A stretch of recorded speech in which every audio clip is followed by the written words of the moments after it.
I really think people should go back and look at what happened after the NASDAQ bubble in early 2000 and how long it took. I mean, it took a decade to get back to the prior highs. And Bitcoin already took out the highs. So I'm separating it as it's a financial asset that needs to be part of people's portfolios. I still think this is related to a dramatic overhang on the illiquid markets. Describe this overhang of the illiquid market. What's going on, guys? Today we got a great episode with Jordi Visser. In this conversation, we talk about Bitcoin's IPO moment, what is happening with Bitcoin's price, why are people so disappointed, should you be worried, and how is it going to affect your portfolio?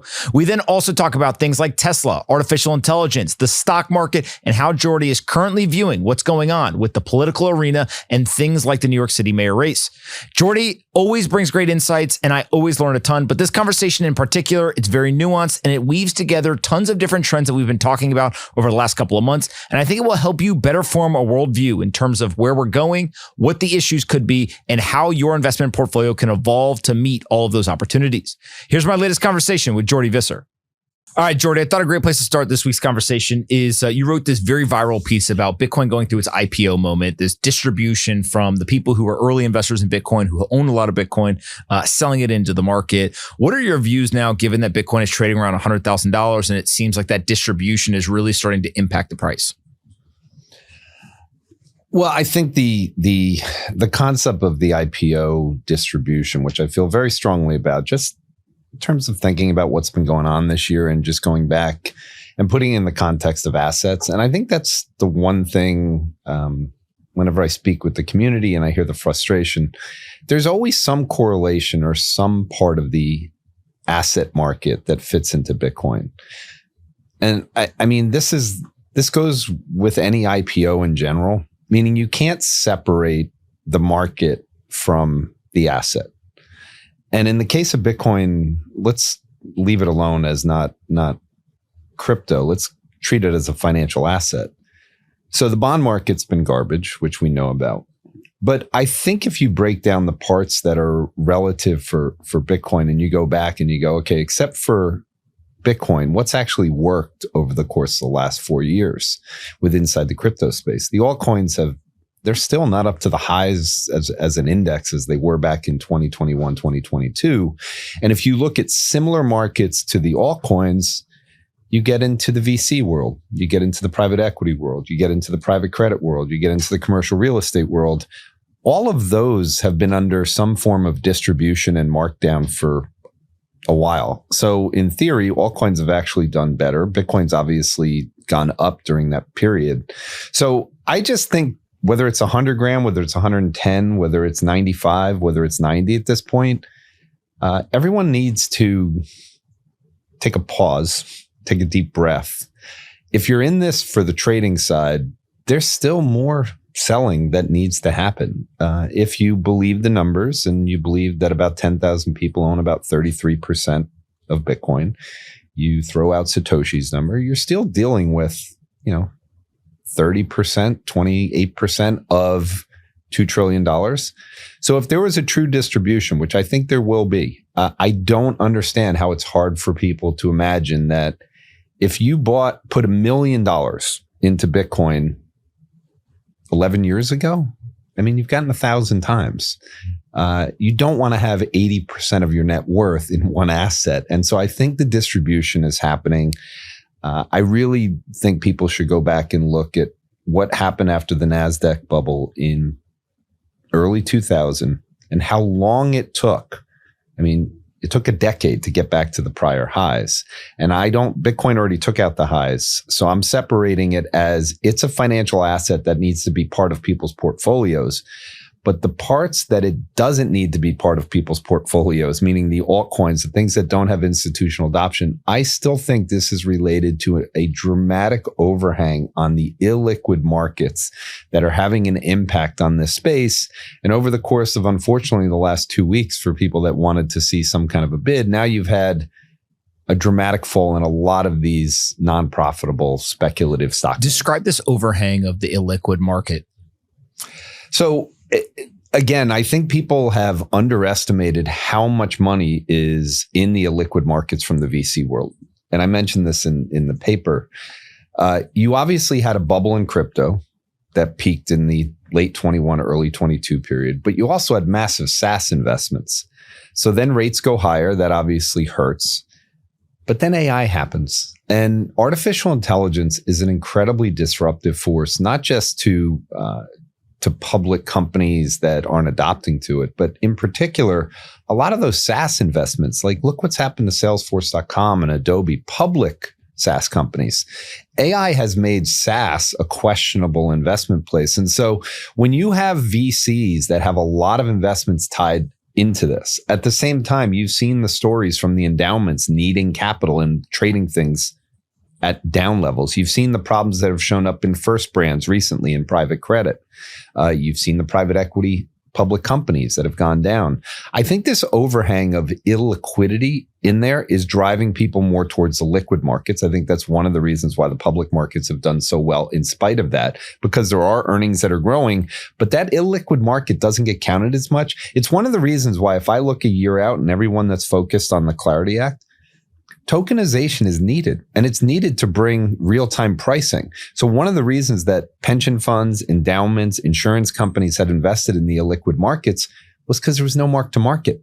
So no mark to market is a good thing when markets are going higher and these things are just kind of getting new valuations. But when they're not getting up rounds, it's a problem. And I think the altcoins and all the investments inside the crypto space are going through what happened after the dot-com bubble. And let me get rid of the public markets. The VC market was hurt a lot too. And what happened was Google is probably the most famous and biggest of the IPOs that happened in 2004. And if you go back and look at, Google coming to the market, that was a big deal because they needed cash. They needed to deliver some liquidity out into the LPs. And I think that's a big part of what's going on. Now, are you worried at all about Bitcoin sitting at $100,000? It went to, 125. I think everyone was very excited. We're down now, 25% to 100K. I think I see a bifurcation in the market sentiment wise. Some people will tell you, hey, this is just consolidation right at that 100K level. And it's kind of setting a base to go back to 125 and maybe even higher through the end of the year. You still got, the Tom Lees of the world who are going out and saying, kind of higher price targets through 2025. On the other hand, there are some really smart kind of crypto native type investors who say, hey, that's it for the cycle. We're going back down. I'll get excited again when Bitcoin is, 50, 60, maybe $70,000. How do you decipher between those two different viewpoints? Well, this gets back into what I said. So I'm a macro person that spends my time thinking about what the world's going to look like in 5 years. So AI will continue to do two things for Bitcoin and for crypto that just keep me in the exact same path. And then I'll get into just kind of the near term things that I think people should be looking at as part of this cycle. On the one side, AI is going to drive massive amounts of dollars into the new financial guardrails. So I don't think you can say Bitcoin and not connect it back to the innovation that will be happening. There's a reason why historically stablecoin market cap was very correlated to Bitcoin. So if the market cap was going higher in stablecoins, you'd expect it to be happening in Bitcoin. Well, now we have the market cap going higher, but Bitcoin's not going higher. And I think eventually that will normalize and people realize that the more volume and dollars that are going into stablecoins, the more that is the same function of what Bitcoin served. One of the things that happened with stablecoins, and I've listened to a lot of Brent Johnson in particular, if you haven't had him on. Milkshake theory, exactly. Well, he's recently done a report on stablecoins. And I think in a world where most people in Bitcoin say the dollar needs to weaken, he's actually making the argument on stablecoins that stablecoins are going to serve the purpose of something that I believe that initially Bitcoin was thought of. And that could mean the dollar goes higher and Bitcoin goes higher. And I think people have to separate these correlations. So I'm a big believer that the innovation that's coming from stablecoins, the network effects that are coming, the need for dollars to flow in the space eventually from the VC world, once they're freed up from what's gone on, will keep the innovation going. But you have to remember that the other part that we've talked about this entire time, and now we've seen with the election in New York City, the job losses or the job pressure that comes from artificial intelligence continues the main theme that I always believed in Bitcoin. So when I came to the conclusion in my mind that Bitcoin was a part of the end game, I've referenced Joseph Schumpeter here every single month that we've spoken. Creative destruction, he forecasted that eventually we will get to socialism. Okay. It doesn't have to be at the countrywide level, but the reason that socialism becomes something is because people start believing that they need to have money handed to them. And that's because of the inequality that reaches a point that people want. They want fairness. Bitcoin is, at the end of the day, represented to me a new system where the democratization of a whole bunch of things happen. And the part of the democratization that goes on is in education. That comes with AI. AI and crypto are both democratizing forces, in my opinion, and they match up at the very end. So there has to be a new system. And with the government's embracing the new financial guardrails, we still have 3 more years of this administration to make sure that all of these things happen. And when the Clarity Act gets through, it's another bipartisan vote that will create the clarity on the structure. And I think that will serve as a point. One thing just to bring up for what you said, and so people can start to feel good. The most optimistic thing right now is that sentiment is so brutal. When sentiment gets this bad, it's good. And so if I go back to the fiat world, I still believe that the public equity market is going higher. If I thought we were going to have a 50% correction in equities, I'd be worried about Bitcoin at 100, at 98, at 97. But liquidity begs liquidity into assets that are going to do well. And Bitcoin will eventually get its chance again. And it will have worn through a lot of overhead supply from whales while the distribution goes on.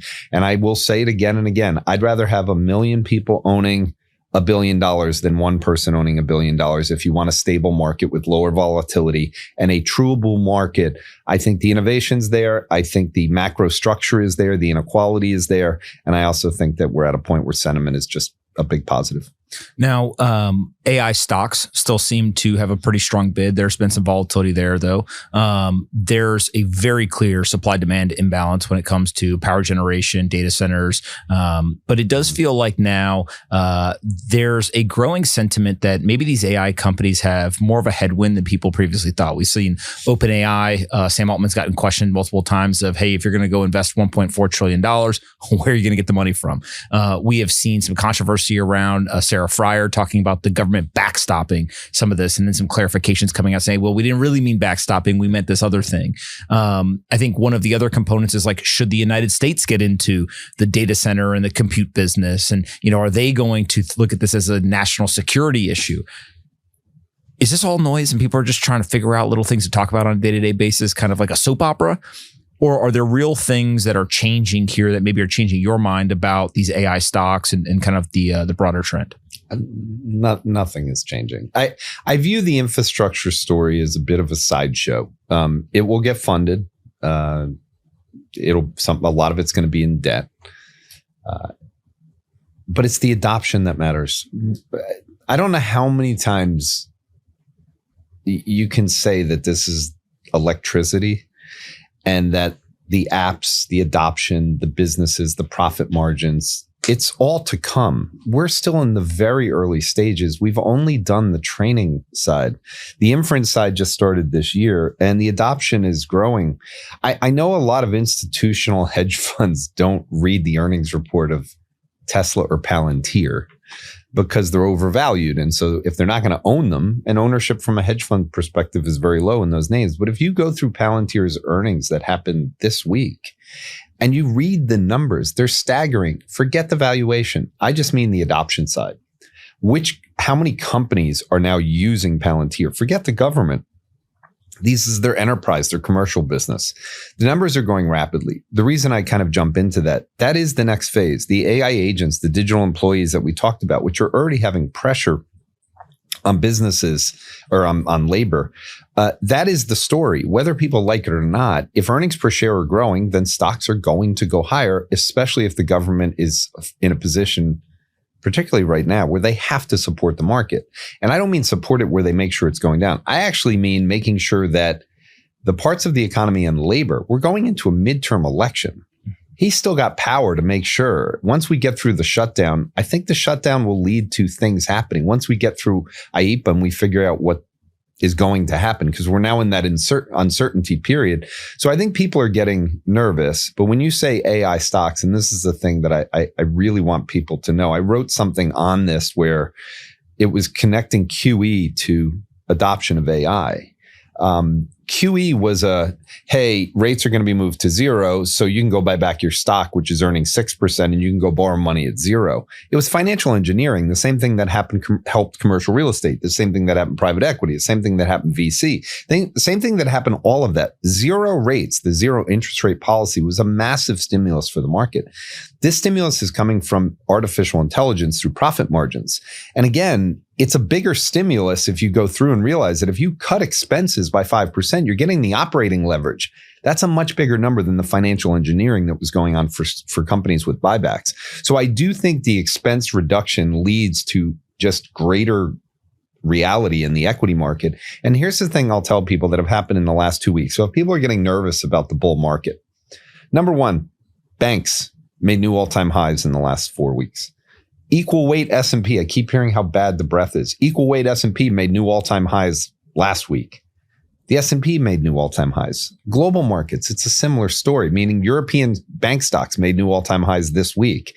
When banks are doing well, that means the economy is fine. Meaning credit might seem bad because we've got private credit going up, but if the banks are going higher, historically when we have bear markets, breath starts to weaken beforehand, yes. But you see that in equal weight S&P. That's not happening. At the same time, you see it in banks because their equity price starts going down while the debt is going, while the credit spreads are widening. We don't have credit spreads widening. So I think everything is fine. I think this is another normal pullback. And I do think when we get through this one, the Bitcoin story will start to resume at that point. Today's episode is brought to you by Figure. They're the largest non-bank mortgage lender in the United States with over $15 billion unlocked on their lending platform.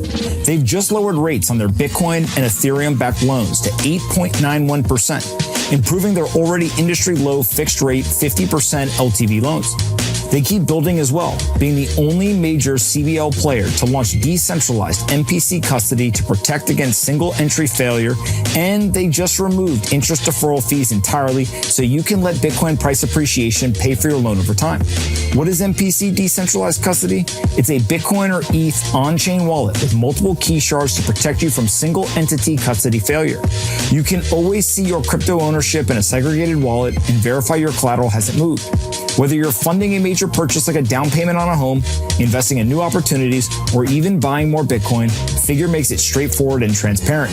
Visit their app or click my link below to take out a Bitcoin-backed loan with Figure today.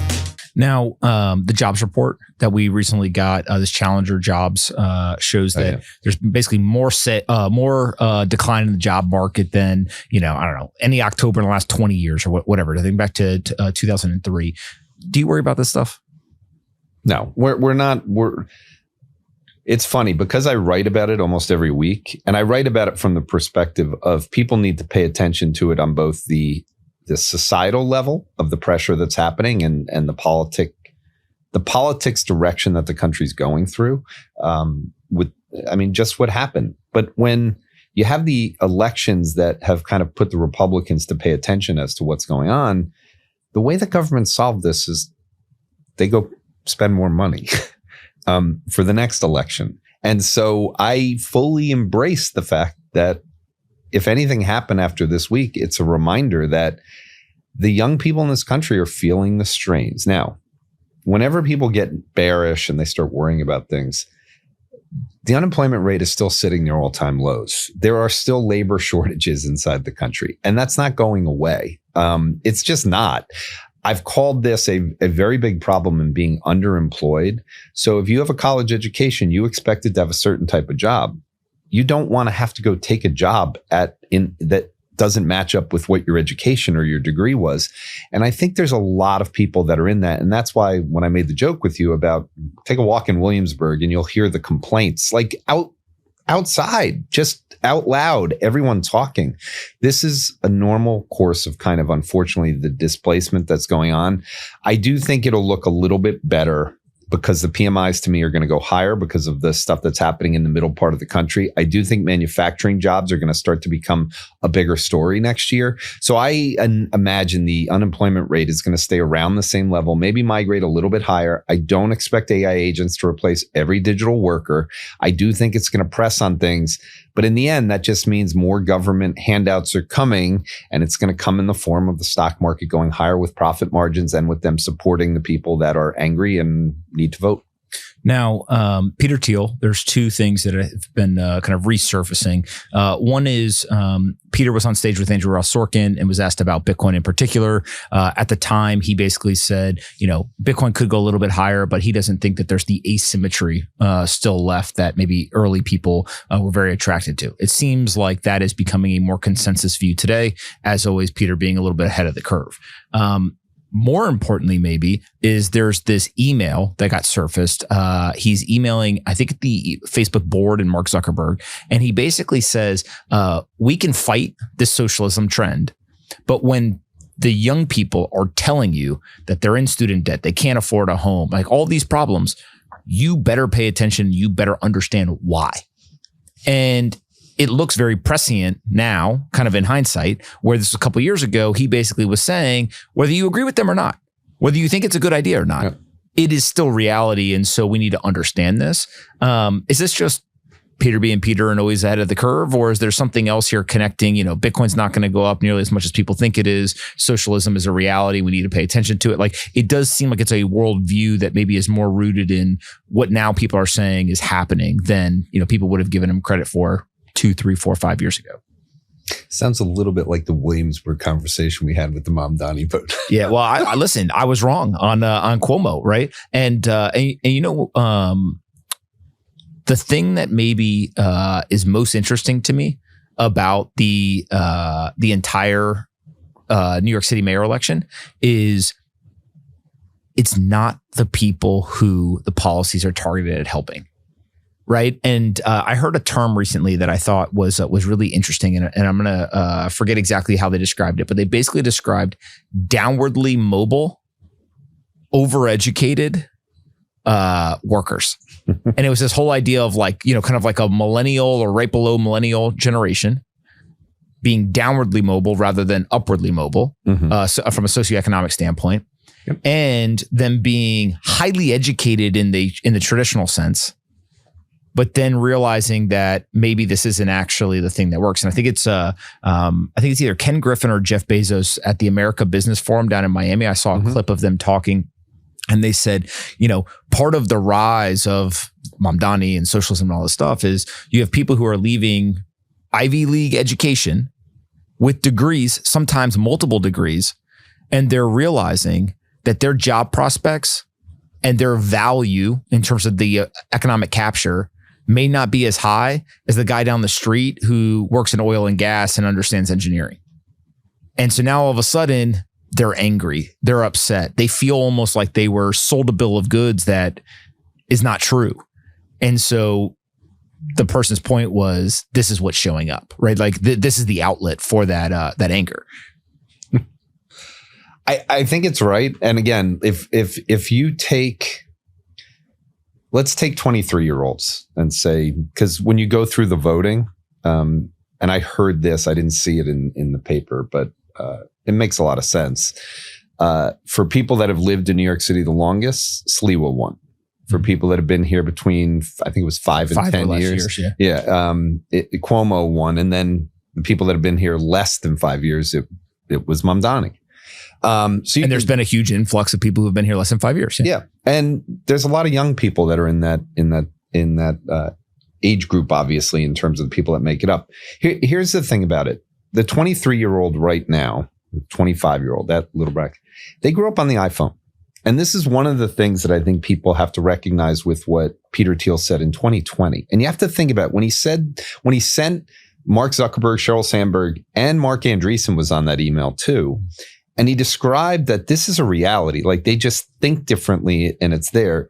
You have to remember that was before COVID. So it was actually January of 2020 that email, from what I remember seeing with it. And that was 3 years before the release of ChatGPT.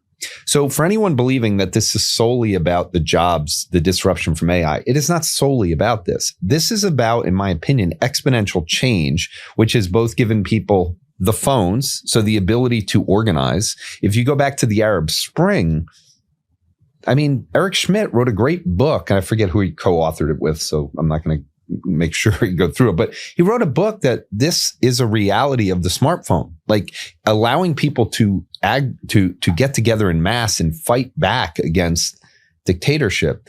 So politics are changing a lot because of exponential age.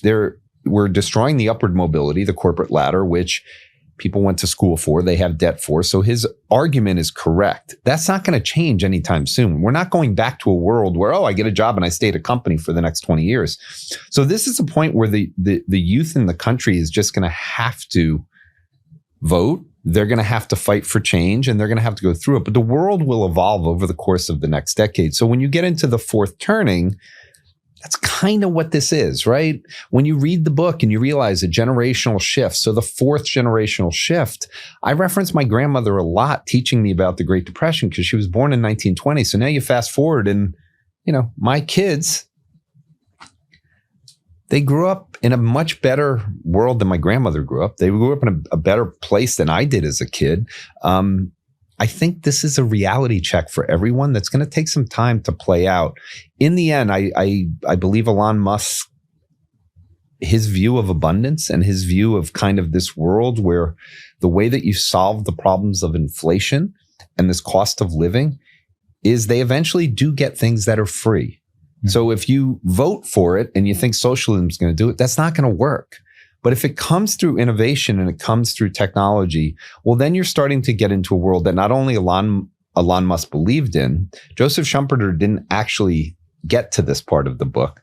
But Milton Friedman is someone that's getting more connected for me back to this. I'm going to write a paper on it because people need to read some of the work that he did and some of the things he said, because he was anti-socialism. He was kind of anti the Fed, but he wrote a lot of great papers about freedom. And capitalism. And I think that's what eventually we'll get back to. It's just going to take some time. So a couple of things that I find interesting. I don't know if you saw recently, there was this very viral tweet about somebody in Austin, Texas. They pulled up Uber and they pulled up the Tesla robotaxi app. And it was something like 6x or 5x cheaper for the Tesla robotaxi versus Uber. Now, it's unclear if there's any subsidization going on, right? If you remember when Uber and Lyft first came out, you could, in San Francisco, go across town for like $3. It was like amazing. And you're like, thank you, VCs, right? Obviously, it's not $3 now. Right. So there may be some of that going on, but there is still a significant reduction in cost. I think two things happen. One, that is technology that is obviously making it more affordable for transportation, which I think has shown throughout history to be kind of the trend in how you actually get prices down. But the second thing is it calls into question, like, is Tesla going to buy Uber as a pure customer acquisition strategy and basically just say, listen, you've already gone all around the world, spent all this money to acquire all these users. We should just go ahead and save your company because you're going to get destroyed through this creative destruction of we don't have drivers. And so we have a cost advantage. And is there something there where these two companies actually, Elon becomes the owner of Uber? I wouldn't put anything past him for doing this, but I will say that the advantage for him, so you're talking about buying the users, makes sense. I think he believes, as I do, which is things go viral based on a very simple concept. And you already brought it up. The ability of offering things to people without human beings reduces the cost dramatically. And that's the reason why the profit margins are starting to become a major thing, because you've heard the numbers. Global economy. So the total sum of all the transactions in the world, $120 trillion. Okay. Total compensation, $60 trillion. So if you eliminate all human beings working theoretically, then you have infinity, because you have a zero on the denominator. All of this stuff is like Jordi Visser removes all human labor.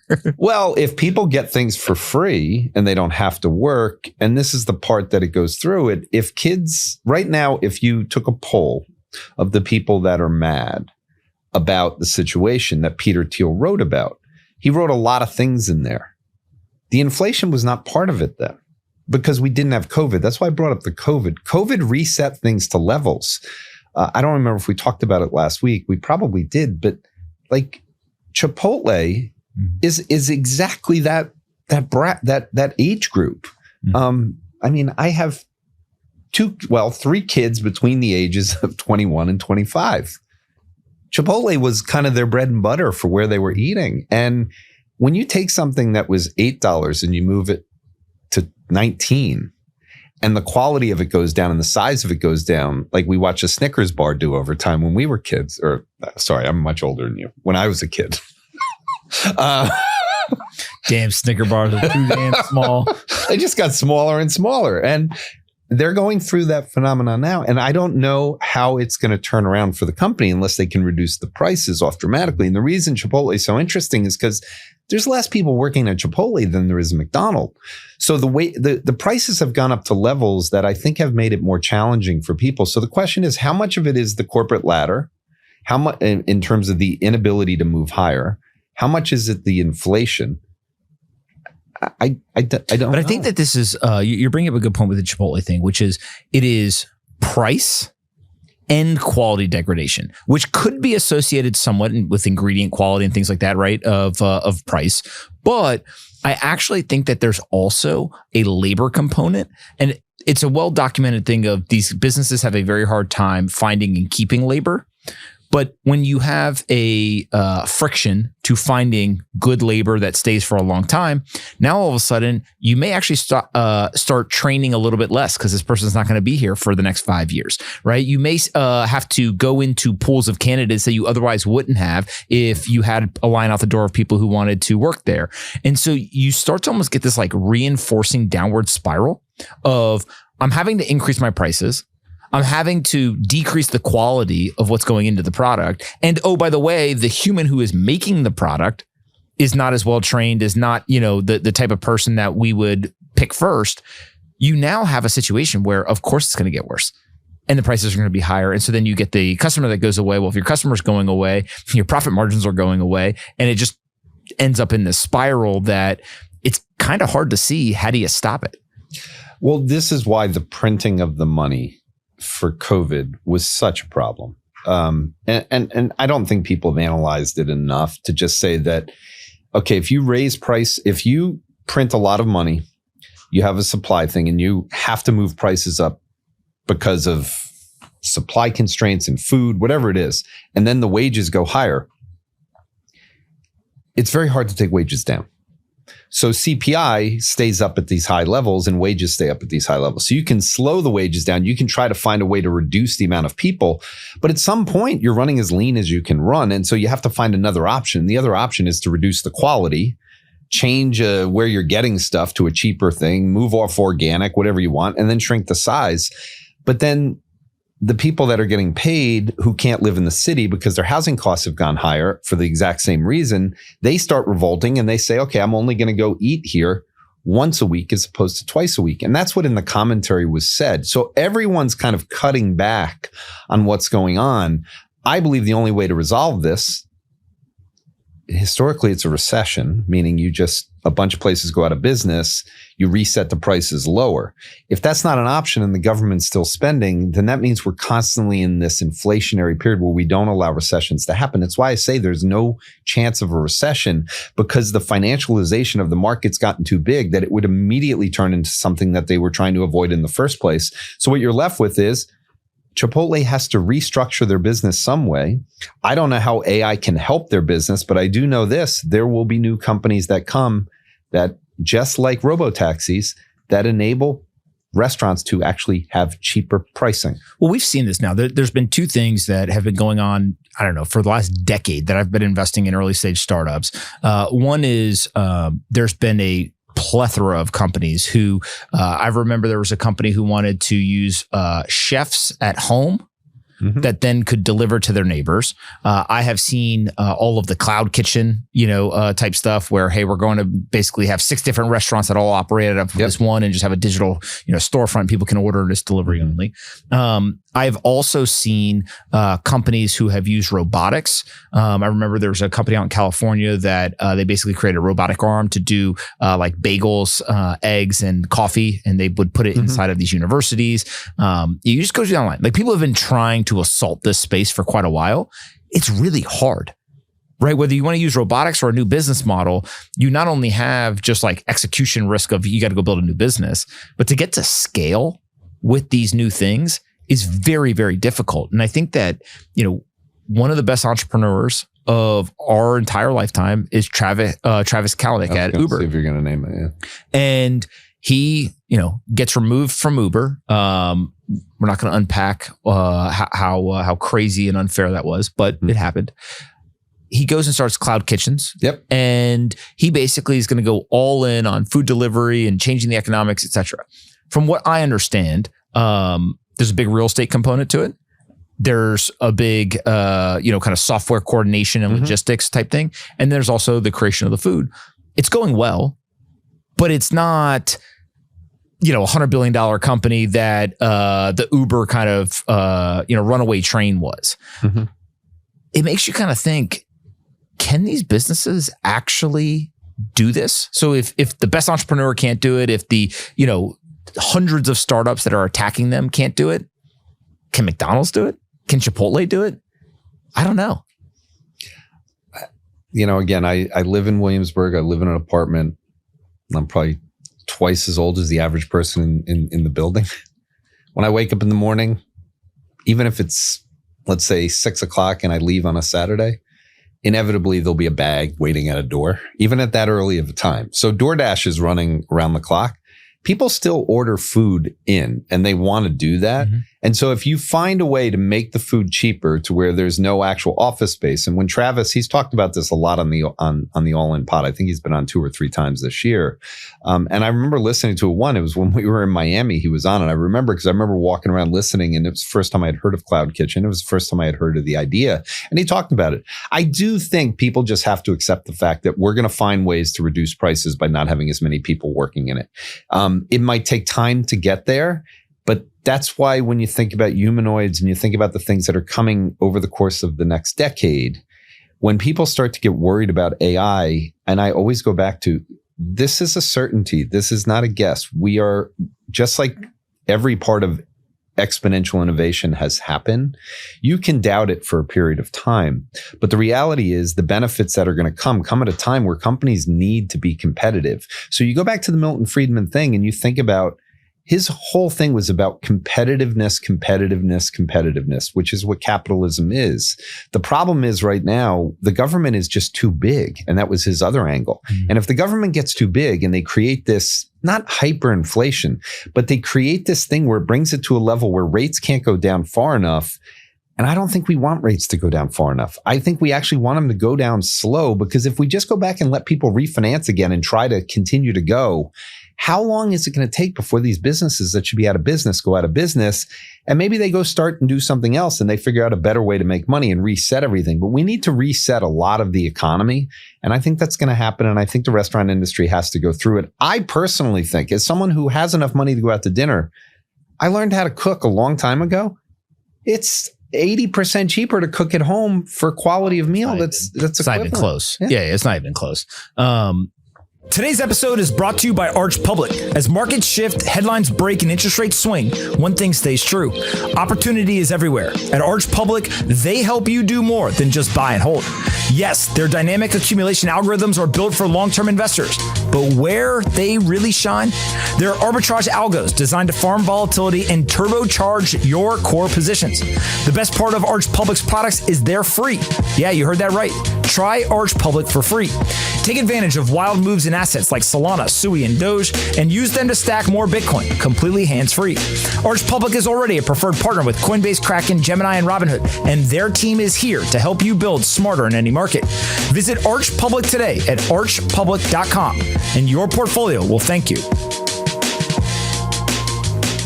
Today's episode is brought to you by DeFi Development Corp. Global wealth today exceeds $500 trillion, yet crypto still represents less than 1% of that total. DeFi Development Corp, NASDAQ ticker DFDV, offers investors a new way to gain exposure to one of the most disruptive technologies of our time, crypto infrastructure. As crypto and TradFi veterans, the DFDV team is building the first Solana-focused public treasury. They're accumulating SOL to give shareholders direct exposure to what they believe is the definitive crypto infrastructure poised to capture a significant share of the $2.4 trillion in revenue generated from global value transfer each year.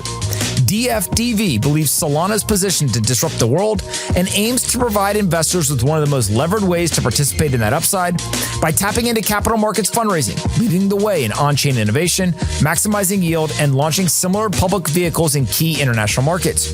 To learn more about why DFDV believes SOL represents a transformative opportunity and why DFDV is the best way to capitalize on it, visit dfdv.com/pomp.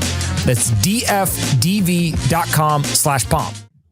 Elon Musk, he got a lot of money. He can afford dinner. He didn't get it yet. No. He's already got a lot of it. But he now officially got approved for his $1 trillion pay package, which before we let all the critics get in the comments and start yelling and screaming, he doesn't get $1 trillion unless he basically pulls off the impossible. Mm-hmm. Now, I wouldn't bet against the man. And I think he's probably going to get a lot of it. What's your read on 75% approval? I think it was 75% of the votes approved this pay package. Obviously, it's very controversial, contentious. Some people think it's absurd. Other people think that he's underpaid. How do you look at it? Well, first of all, Tesla is a cult stock, so it's got a lot of Bitcoin qualities to it. Nobody knows how to value it. So people that went to college in the best colleges in the world don't know how to react to it. He's a polarizing figure. It's the most important story in the world for me next year. I've said it before. I've written a paper about it. We've talked about it here. We are on the cusp of something big. Adam Jonas's, moment that he wrote about last week that we talked about. If people haven't paid attention, and I read something in today that Tesla is a problem of the market. It's overvalued. It's a major issue.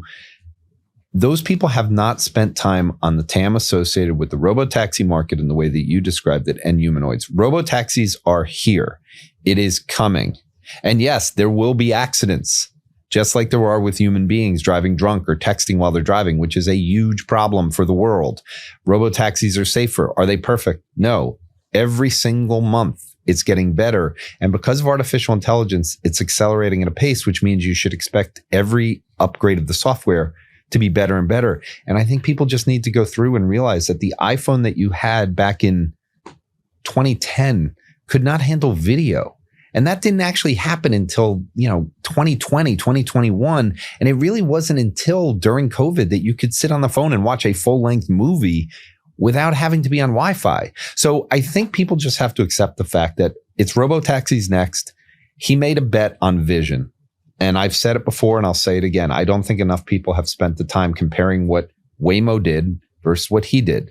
Both of them can coexist. Both of them can have autonomous driving. Both of them can be cheaper than Uber. That's great. But for Elon Musk to focus on vision, which is a necessity, and you had Dan Ives on recently, this point of Tesla being at this moment, it's the gateway to humanoids. It's humanoids on wheels. And so I think next year is the year that the market gets really exuberant. If you want to find a bubble, think about what it means to actually have humanoids to be able to replace, like Amazon is saying they're going to do, but it's other businesses as well. We're just getting into the part where AI agents and humanoids are going to be coming at the exact same time. And you're going to start to see this in profit margins next year. So I fully expect margins for public companies to be going higher in a big way next year. That means stocks will be going higher. It also means the disruption to labor will remain. The Fed will be cutting rates. And ahead of midterms, the government's going to have to spend money. AI is causing all of this. And if you don't want to say AI, it's exponential innovation. Do not fade exponential innovation. Last thing I want to talk about is you wrote this paper, and the title of it is "Make Your AI Bed: Small Steps to Empowerment Before the World Races Past You." I know that you're becoming very interested in how can you help people prepare for this world, understand how to thrive in this kind of AI driven world. Can you talk a little bit more about this idea of making your AI bed? Yeah, this is going to be kind of my focus for the people that have followed me and have reached out and asked questions. They're the ones that triggered this, because starting around, I'd say June of this year, before I went to Maine, I started doing a lot more in my videos about artificial intelligence and using it to find companies, showing people how I was doing that, going through the earnings reports, whether it's Perplexity, Gemini, Claude, OpenAI, it doesn't really matter. I use all of them all day long. And people started asking questions like, how do I do that? How can I go through it? I'm 58, turning 59 years old in March. What? Yeah, I know. It's amazing, isn't it? Just, I don't know how many times we have to go through this. You come in here looking 21, you got a fashionable shirt on. God damn, man. I hope that I look like you at 58, 59. You know. Well, I'll teach you how to make your bed. For those that don't know, I was on TV earlier, so I have makeup on, so it makes me look about 2 years younger, but I still don't look as good as you. There you go. Know, so I try. It's the energy level. I still have it. It's constant. It's a lot of yoga. Yeah. Now, this is important. So we've never talked about this. Have you seen Admiral McRaven's? One of my favorites. Okay. Make your bed. Get a win in the morning. And for every parent out there who's watching, I'm going to look at the camera for this one. Woo! The holiday season's coming up. Admiral McRaven's commencement speech was great, but if you get the book, it's a tiny little book. Give it to your kids. It's like what? A couple rules for living like a great life, right? Yeah, and it's very simple.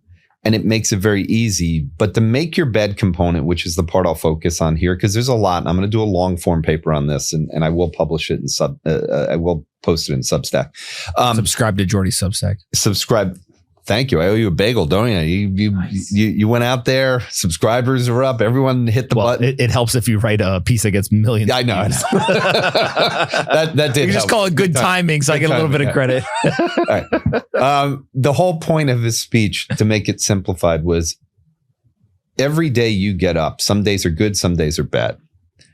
To start your day, make your bed. No matter how bad your day is, no matter how hungover you are, no matter how sick you feel from your bad Chipotle, make your bed. Get up, make your bed to start your day off. Everyone needs to do the same thing with artificial intelligence. If you want your kids to be able to embrace and not be fearful, which is all this takes, you have to use AI. AI is the gateway to entrepreneurship. You and I both, I think where we connect is on entrepreneurship. And everything that he wrote in that book, from a Navy SEAL to entrepreneurs, it all is the same thing.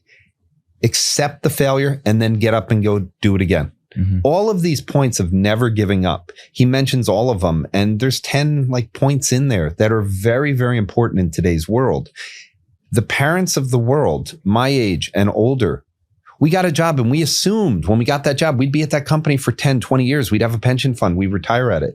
Okay, that stopped a long time ago. But for today's kids, they have to take 2-3 jobs. They may have to take a job with a company that goes out of business 6 months later. They got to look for another job. They may end up in a dead end situation.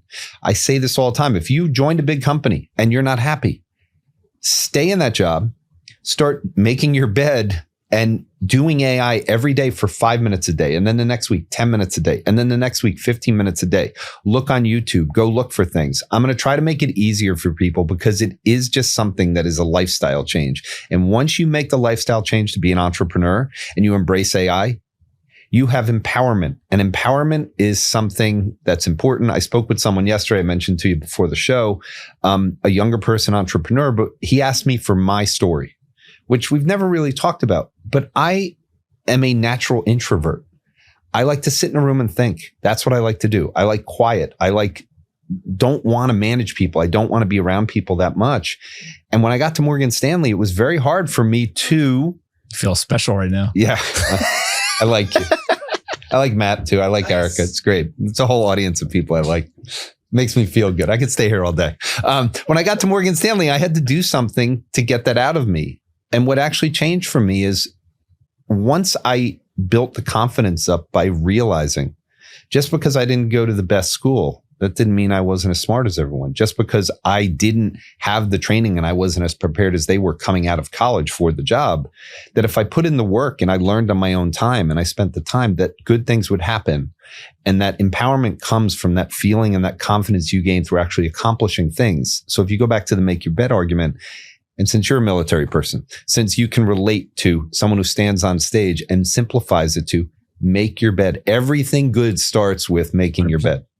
That's what it is. So I usually don't talk about my kids, but I got a young son and, little boys, they fall over a lot, a lot. Some big boys do too. Yeah. And so over the last couple of weeks, I've been telling him, when you fall over, you get back up. When you fall down, you get back up.